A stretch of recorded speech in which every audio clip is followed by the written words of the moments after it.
Okay, leo tunajifunza convert graphic image kuipeleka kwenye mfumo wa news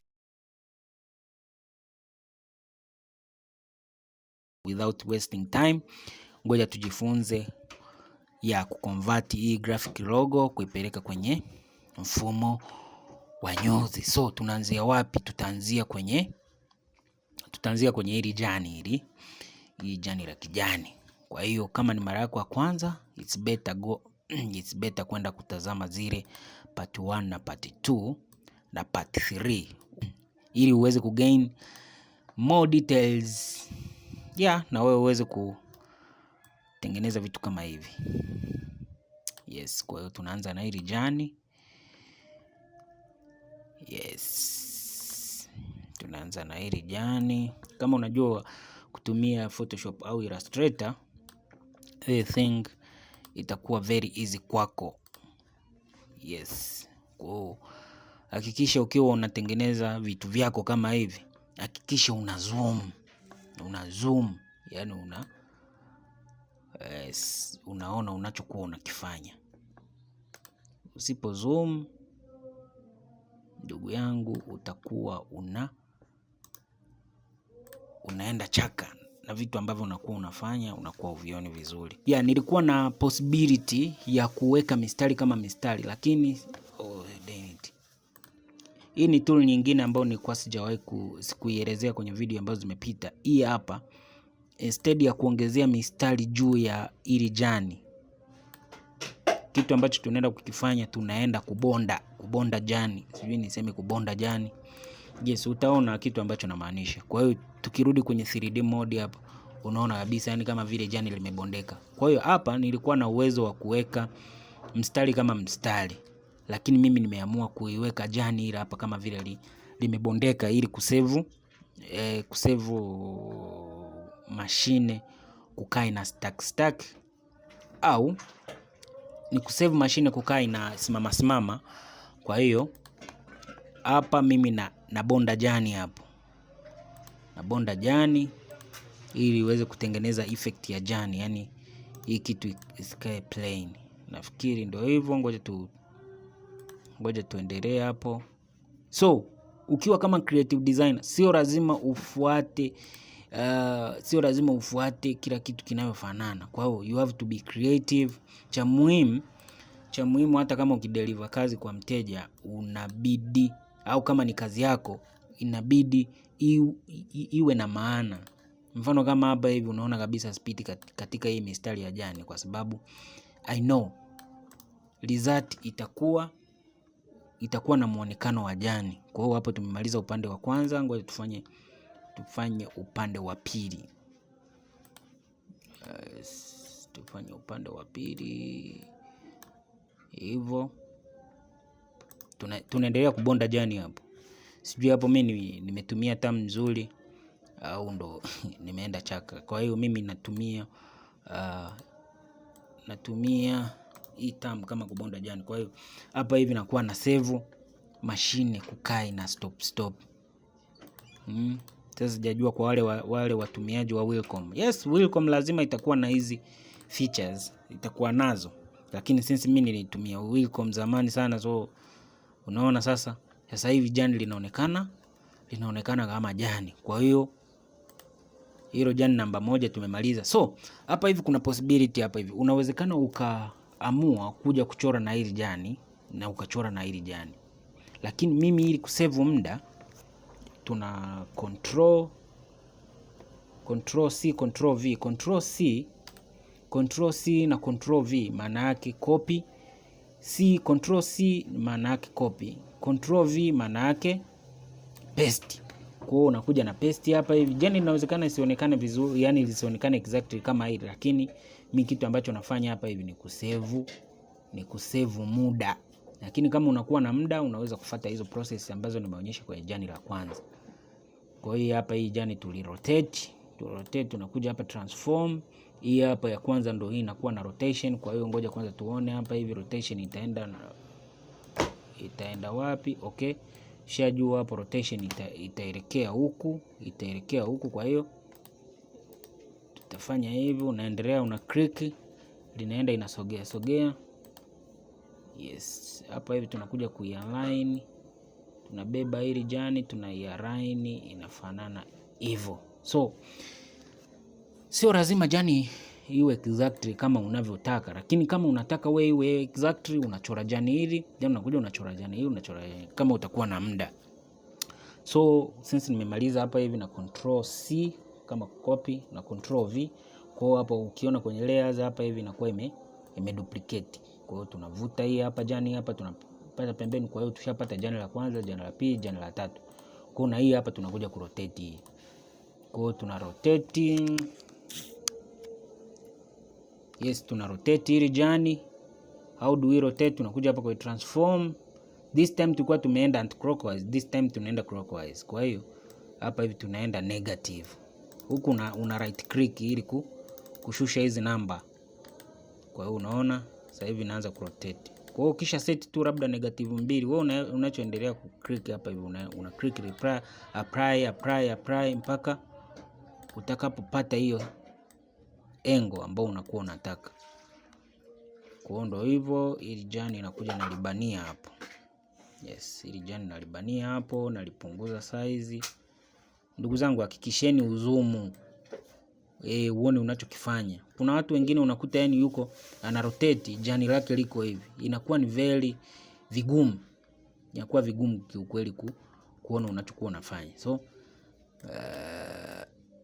hapo na line ile hapa jani at least liende na hiyo size, nafikiri tayari. So this time tunaenda kubadilisha jani ile hapa. Na nafikiri hii jani inakuwa ni kama right kijani kidogo. Hii hapa ni lighter zaidi, hii hapa ni dark.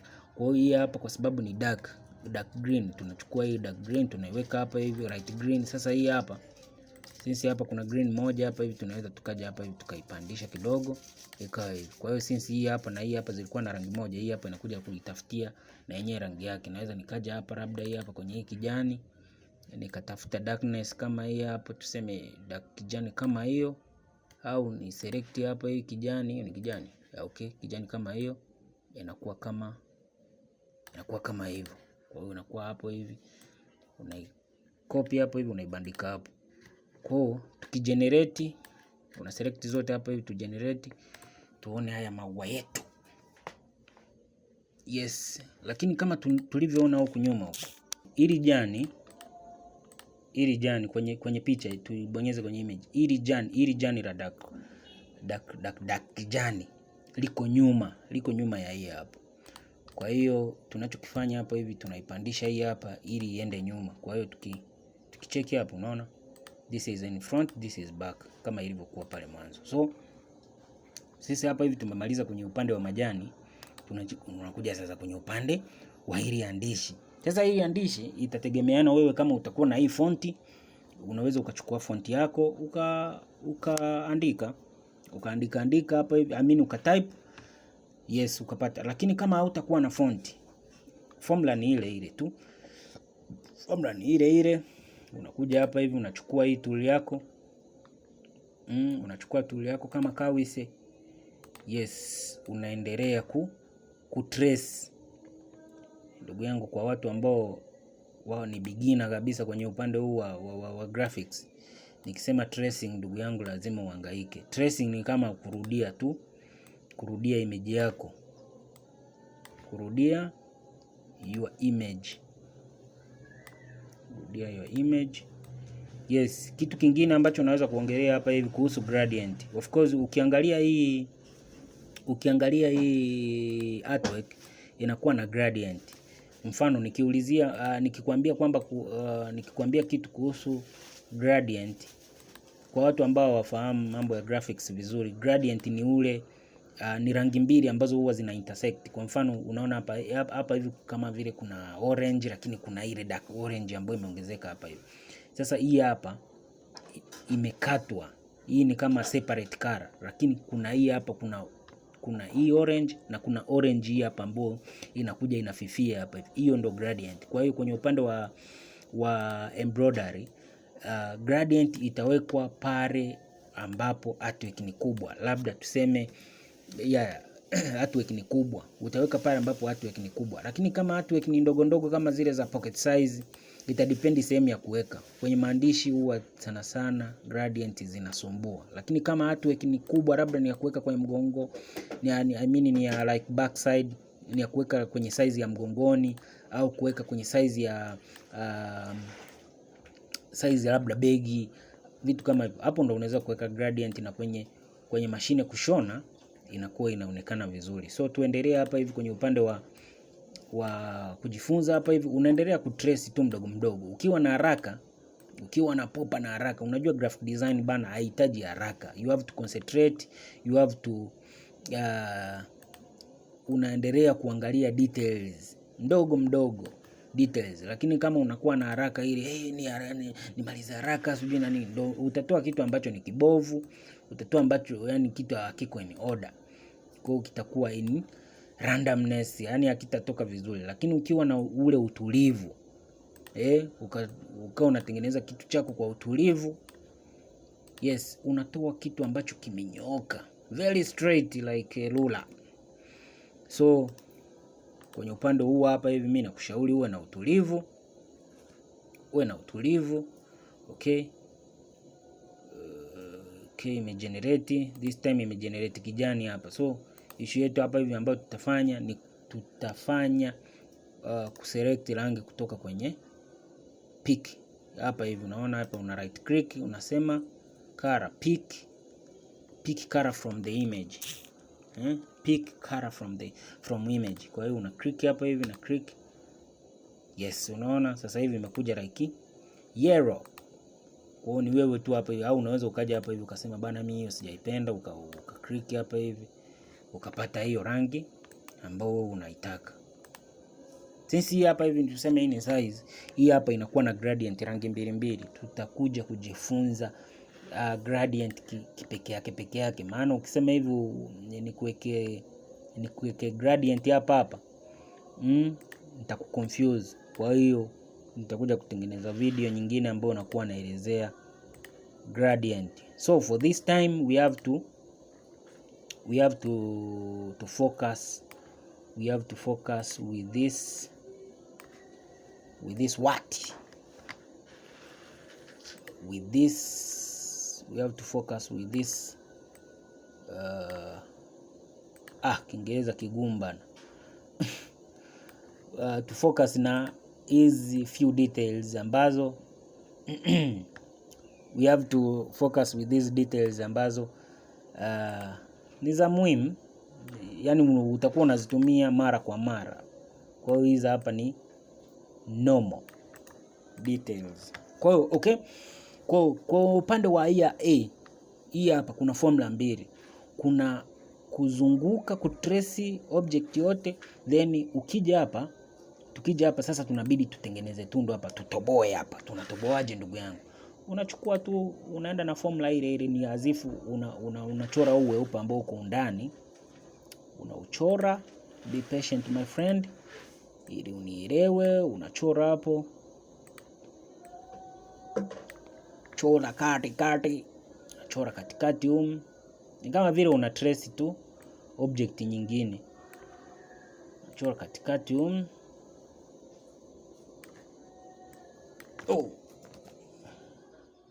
chora katikati. Ndugu yangu, hakikisha unatoa comment hapo, comment yako kwenye ni supportini kwa kusubscribe au kulike video hii, au kushare na wenzako ambao wako interested na hizi graphics. So tukishamaliza hapa kutrace hapa hivi tuna generate hapo. Unaona? Tukisha generate hapa hivi tunakuwa tuna layer mbili. Kuna hiyo A ambayo haina tundu, kuna hili tundu ambayo tume trace. Kwa hiyo hapa hivi unakuja hapa kwenye convert, unasema fill to opening. Ukibonyeza hapa hivi unaona kabisa hapa hivi huku imekatika huku kwenye layers. Kwa hapo hivi una generate ndugu yangu, una generate. Just be patient my friend, you have to go slowly ili uweze kupata kitu ambacho kimenyooka. sorry kwa watu ambao wanaona my PC is lagging, ni kwa sababu huku nimefungua software nyingi sana. Kwa hiyo ni kwa sababu nimefungua softwares nyingi sana, naona tunaendelea kutrace tu mdogo mdogo. Alafu kitu kingine kwenye upande wa kujifunza, usikimbilie vitu ambavyo viko complicated.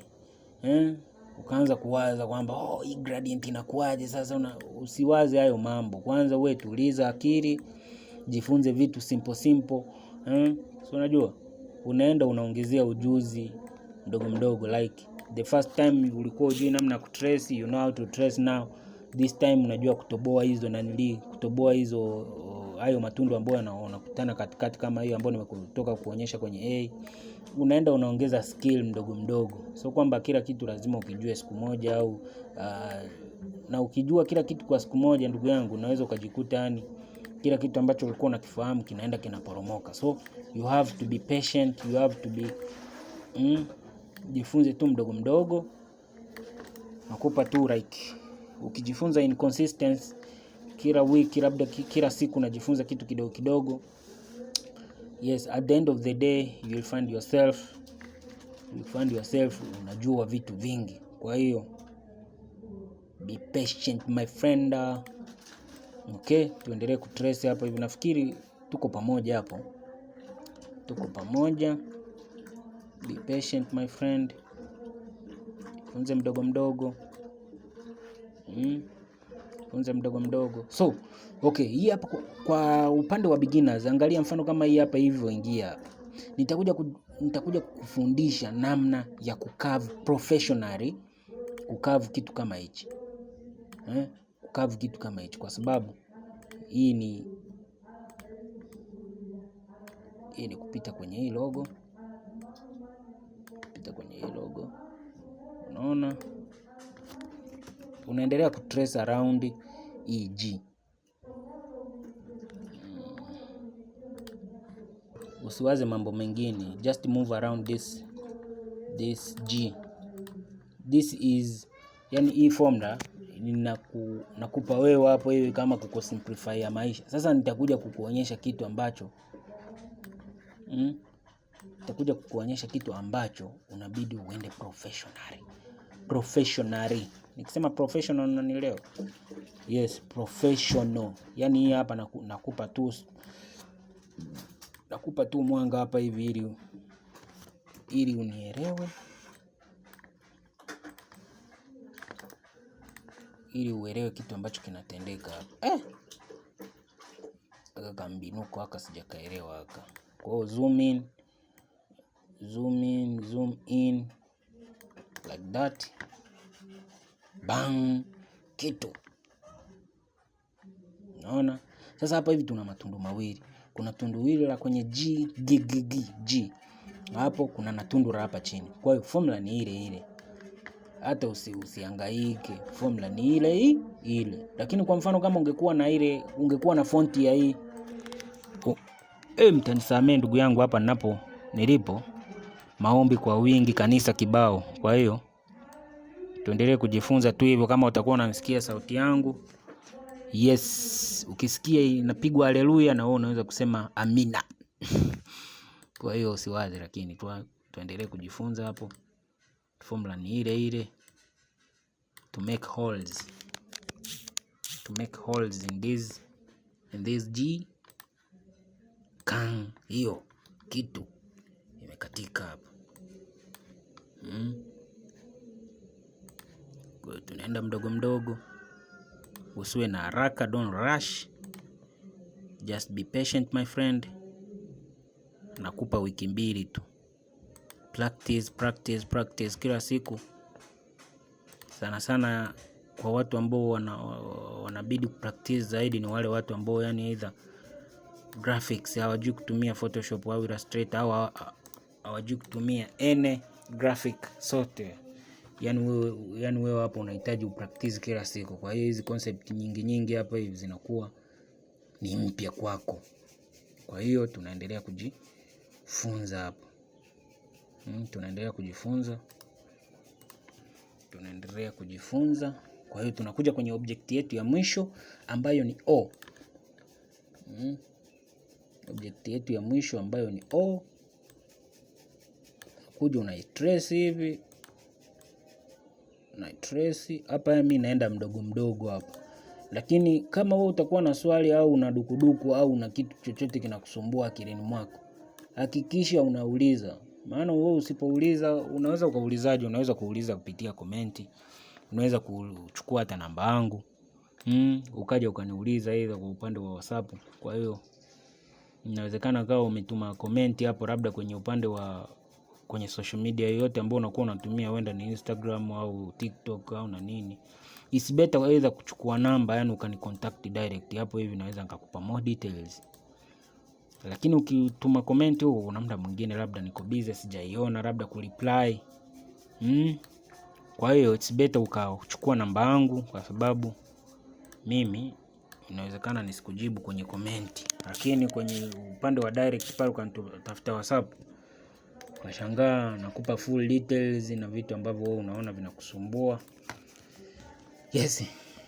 Tunafungua hapo minyororo yote hiyo ambayo inakuwa inakusumbua kilini. Kwa hiyo tap. Okay.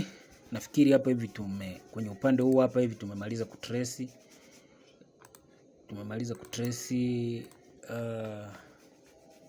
Tumemaliza kutrace kazi yetu. So let us change this color. Let us make it like watuende kimango mango tu. Watuende kimango mango hii hapo. Nafikiri rangi hiyo kidogo ndo inavutia. So kwenye upande hapa hivi tufanye sizing. Kwa hiyo hii hapa sitafanya connection kwa sababu there are few objects. Kwa hiyo hapa tuhesabu objects ni ngapi hapa. Kuna 1, 2, 3, 4, 5, 6, 7, 8. Kwa hiyo hizo hapo hazina big deal hata kwenye connect. Lakini kama labda ni nguo nyingi, it's better to connect. Kama hujui namna connect, unaweza kuangalia tutorials ambazo zimepita, ukagain vitu vingi ambavyo nakuwa nishafundisha. So kwenye upande huu hapa hivi sizing. Kwa hiyo sizing hii hapa tunaweza tukaiweka kwenye formula gani? Kwa hiyo hii hapa iko mfumo kama vile wa mkeka, lakini inaitwa plain fill. Yaani tuseme mkeka kama huu hapa. Angalia news zinavyoenda, zinaenda hivi. Zinaenda hivi. Kwa hiyo sisi hapa hivi tunataka tuifanye iwe yani hizi letters zikae vizuri. Kwa hiyo hapa hivi tutaanza na sizing. Labda tuseme hii hapa hivi unaenda kushona kwenye upande wa kofia au kwenye upande wa pocket. Kwa hiyo kitu ambacho tutakifanya hapa hivi, tutaangalia sizing ni ngapi. Nakuja hapa transform window, nakuja kwenye nani hapa ya pili. Hii hapa ni sentimita 18. Kwa upande huu hapa hivi ni milimita 185. Kwa hiyo kitu hapo pocket, kwa upande wa hii hapa hivi pocket tutaiwekea sentimita 10 ili iweze kuonekana vizuri kwenye kofia na kwenye pocket. Kwa sentimita 10 ambao ni sawa sana milimita 100. Kwa hapa hivi tushapata hii hapo size yetu. Tunafanya nini hapo? Tuna generate hapo hivi, unaona kitu ambavyo imekaa hapa hivi. Kwa hiyo hizi tunaziconvert to satin stitch. It means tunatoka kwenye upande wa hii issue imekaa kama mkeka, tunaiweka kwenye mfumo sasa wa professional, ionekane professional zaidi. Kwa hiyo tunakuja hapa kwenye parameters. Kama utakuwa naenda haraka, unaweza kuangalia zile previous videos ambazo inaweza ikakupa more details zaidi. Kwa hiyo tunakuja hapa kwenye auto column, click hapa, tunafanya like repetition tu. Okay, unaona hapa hivi nimeweka 3.6 ili kuongezea density kwenye upande wa kushona, na hapa hivi kwa sababu hizi hapa they are very bolded. Kwa hiyo tutaenda na hapa zigzag. Hii ni underlay ambapo zinaanza kushona. Kwa hiyo ndio hivyo, kitu kama hicho Kwa hii sizing, unaona hii sizing hizi hapa tunaziweka kwenye nani yake hapa. Kwa kama unavyoona hapa hivi kazi yetu tumemaliza hapa hivi. Yes. Kama utakuwa na swali hakikisha kuuliza. Usipouliza ndugu yangu, haya madude yanakupita ndugu yangu. Hii ndo kazi yetu. Nafikiri huo ndo mwisho wa kitu. I hope umegeni kitu. See you there, see you on the next video. Kama utakuwa na swali, contacts zipo kwenye profile hapo.